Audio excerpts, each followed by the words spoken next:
好，嚟到石蔭嘅考試路線啦，咁我先兜第一條路線啦，喺市場閘口呢個位度出嚟啦。咁睇清楚左邊、右邊，左邊冇人，右邊冇車就轉啦，小心唔好夾彎啦，慢慢轉啦。嗱，呢個學車禁區啦，準備推拉，係啦。迎面冇車爬頭咧，咁我哋行快少少啊，閂咗迎面個門口先。阿 Sir 話轉右，收到。阿 Sir 話轉右，燈口再轉左，收到。暫時迎面冇車，暫時綠燈，準備過到迎面 OK 嘛？迎面得，另一擰頭轉得。轉入去右邊睇住，唔好踩到虛線啦，盡量係啊。一路望遠啲。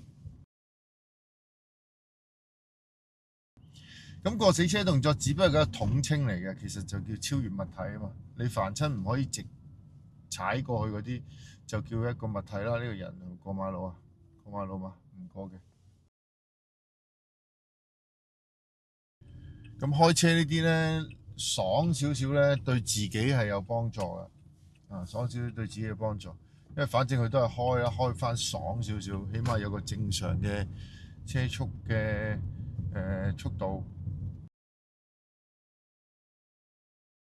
咁呢度記住回一回燈，因為如果你繼續打左燈，人哋以為我哋呢度轉左咧，就誤導咗人啦。咁呢度先至打左燈，係啦，咁就為之燈口轉咗啦。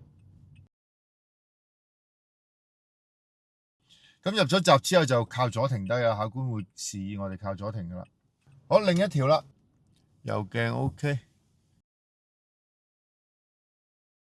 得搞掂。大白田街咧嗰條線啦嚇。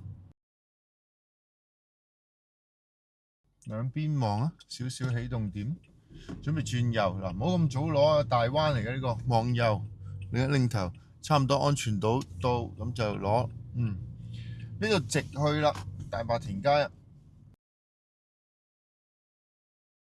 咁啊睇住睇漏啊，左邊反正有個小姐想過，停一停先，停一停，好，兩邊望就得，轉咗，咁阿 Sir 話燈口轉左收到，咁即係過咗的士站先望右，擰頭呢度單程 cut 咗 cut 又做翻齊嘢就可以啦。咁有少少加埋少少推理落去嘅。如果你淨係信隻肉眼未通咧，你唔行有可能變咗尷尬燈踩住中間啦。頭先俾人 boot 嘅，我記得仲嗰條片放咗。好，呢度加翻速啲啦，爽少少啦。嗱，快攻啦，呢啲咪係嘛？對面嘅巴士借我少少位，但係冇影響啦，繼續去啦，40度。因為路闊，我哋要善用翻巴士站嗰個唔失路嗰個功能啊，咁所以就突咗少少尾呢啲咧，佢未搞得掂咧，就做齊嘢過佢啦。呢度回翻盞燈，過咗個路口再打左燈，再打左燈，咁轉左落同志街啦，翻市場方向啦。咁然之後咧，我阿 Sir 就叫翻轉咗翻市場方向，收到。左燈望左有個靠左動作要做噶。咁入咗去之後，略略靠左邊考官示意我哋停低手掣 P 波，考完就熄匙。咁呢條路線就嚟到呢度完啦。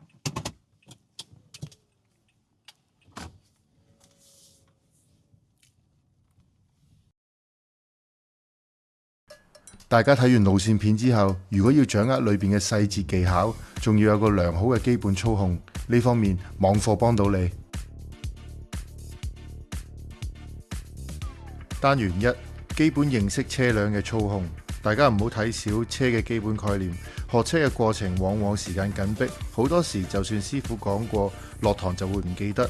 所以我哋要慢慢仔細咁樣了解車輛基本操作同埋各個部件，特別係平時容易忽略嘅調校座位啦、司機位、常用嘅按鍵等等，等大家可以更加快適應各種駕駛嘅操作。我哋日常揸車成日遇到嘅亂咁上落車、亂咁開閂車門等等嘅危險情況，呢啲咁基本嘅安全知識，往往係我哋學做司機最應該打好嘅基礎。大家記住，首先要培養一個安全嘅駕駛者，先至會有安全嘅乘客。最後，掌握學車必須要知嘅常識，例如交通規則、檢查、維修嘅要點，一步一步建立安全、負責、穩健嘅駕駛習慣。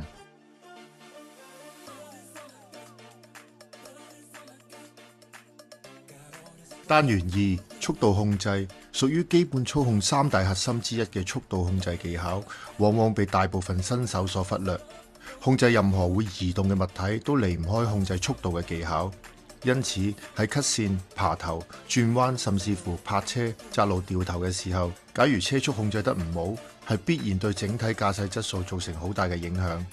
喺網課單元2裏邊，同學們將會透過由我送出嘅簡單工具，結合輝 Sir 多年實戰教學經驗所設計嘅練習方法，等大家可以喺一個舒適嘅環境裏邊，亦可以透過影片練習相關嘅內容。透過練習熟練看似簡單而極其重要嘅車速控制技巧，絕對有助大家學車嘅時候更加容易穩定車速，加快學車整體嘅進度。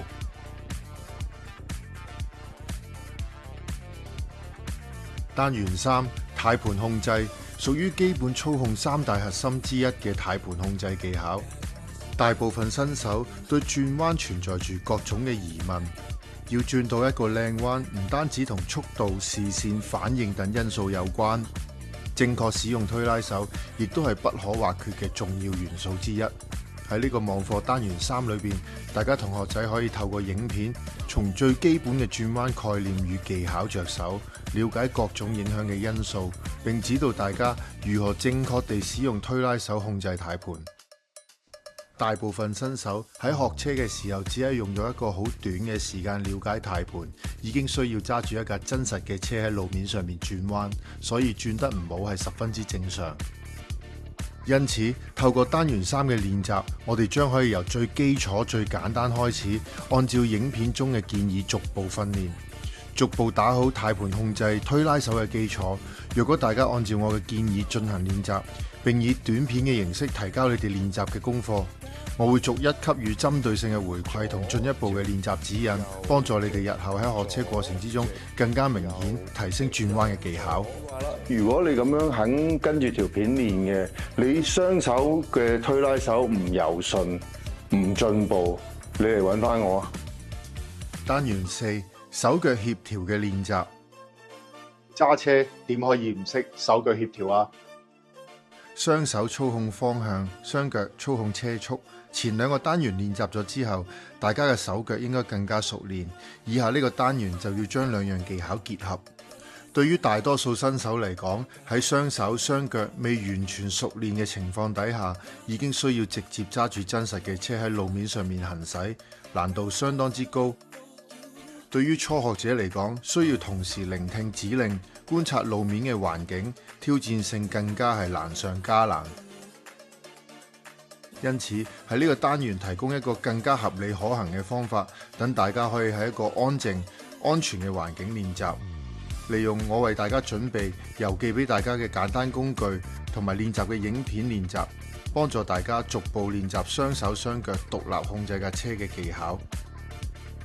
同前兩個單元一樣，大家都可以用拍攝短片嘅方法交功課俾我，我會逐一睇下你哋練習嘅成果，並以針對性嘅回饋俾翻練習指引大家，幫助你哋揾到最合適自己嘅練習方法，逐步提升技巧。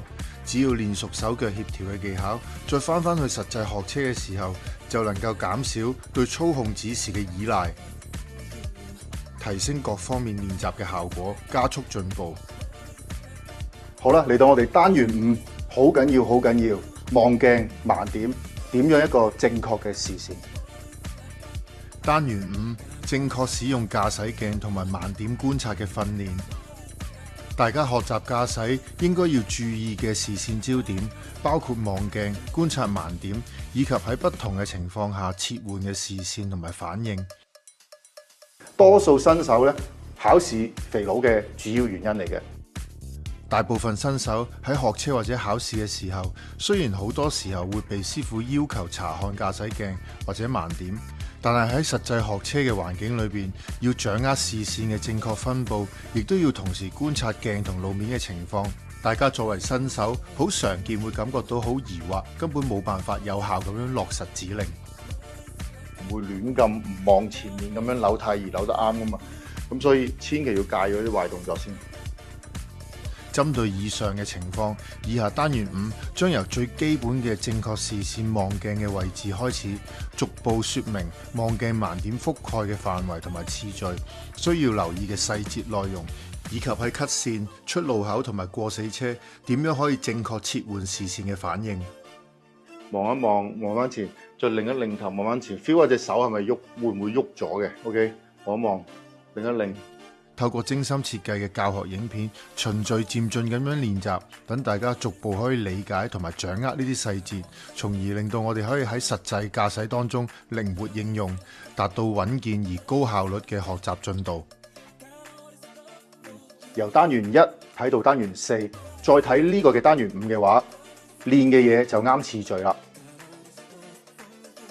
去到最後單元6，考生最容易忽略嘅關鍵點，喺轉換行車線、駛出路口、經過交通燈環境之中，好多新手未察覺自己出錯嘅地方。呢個單元假設你已經掌握咗基本操控同埋駕駛鏡嘅盲點應用，將會整合新手初學者經常犯錯而自己唔知嘅情況。扭一扭，停一停，再睇嘅。透過真實嘅案例影片進行講解。望左邊，望左邊，望左邊，你聽我講，望左邊。透過網課嘅影片，大家可以逐步拆解長期存在而且常被誤解嘅出錯點。右邊都 OK 啊嘛，望左邊走入。例如正確出路口嘅切換視線啦，正確通過交通燈嘅技巧啦。嗱，準備睇住喎，常速啊，講緊常速啊。譬如睇到嗱，貨 van 中間貨 van 應該去埋嗱，呢兩個白色車停得好好啊，非常之好啊。以及遇到突發嘅情況，例如處理前面有死車而迎面有車而嚟，我哋點樣處理等等。理解呢啲內容之後，喺日常路面嘅練習當中，就能夠更加準確地判斷同埋反應，等學車嘅內容更加充實，避免因誤解或者混亂，浪費咗學車時候寶貴嘅練習經驗。立刻加入網課，為你哋第時都可以做一個安全嘅駕駛者作一個最好嘅準備。依家報名即刻送俾你簡單嘅練習工具，等你跟住練，仲送俾你3個月免費嘅網頁會員。喺網頁大家可以睇到輝 Sir 嘅全部教學影片。想參加網課或者了解6個單元嘅細節，點擊下邊嘅連結，嘟 QR code 或者直接聯絡我輝 Sir 啦。祝大家學車考牌順利，學車學業進步。